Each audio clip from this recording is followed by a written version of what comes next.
प्रिय मित्रों नमस्कार।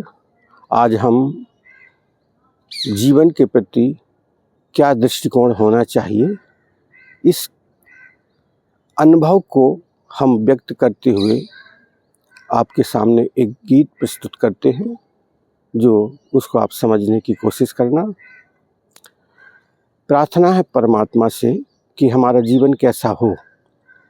भगवान मेरा जीवन सत्कर्म के लिए हो, वो जिंदगी तो लेकिन उपकार के लिए हो।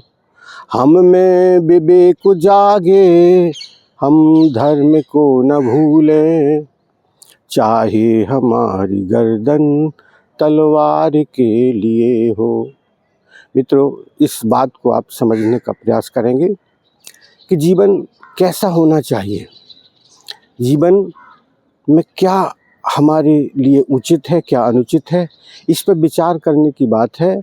हमारा जीवन कैसा हो, हमारा जीवन उपकार के लिए हो। उपकार का मतलब है दूसरे का हित, लेकिन इस पर विचार करने की ज़रूरत ये है कि उपकार अगर हम दूसरे का कर रहे हैं तो क्या मेरा हो चुका है क्या?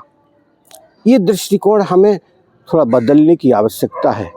हम दूसरे का हित तो करते हैं, लेकिन स्वयं के हित के लिए, स्वयं का हित यानी मेरा जीवन आनंद की तरफ हो जाए, मैं आनंद में रहने लगूं। और ये बहुत ऊंचाई की बात है। हमारा जीवन के जो पंचकोश हैं, पहला अन्नमय कोश, प्राणमय कोश, मनोमय कोश, विज्ञानमय कोश, आनंदमय, उसके अंदर जो चेतना निवास करती है, जिसको आत्मा कहते हैं, अन्य अन्य नामों से लोग जानते हैं, उस अस्तित्व की जो भूमिका है, उसको यदि हम समझ लेंगे तो हमारा जीवन उपकारमय होने लगेगा। हमें उसको अनुभव में उतारना है।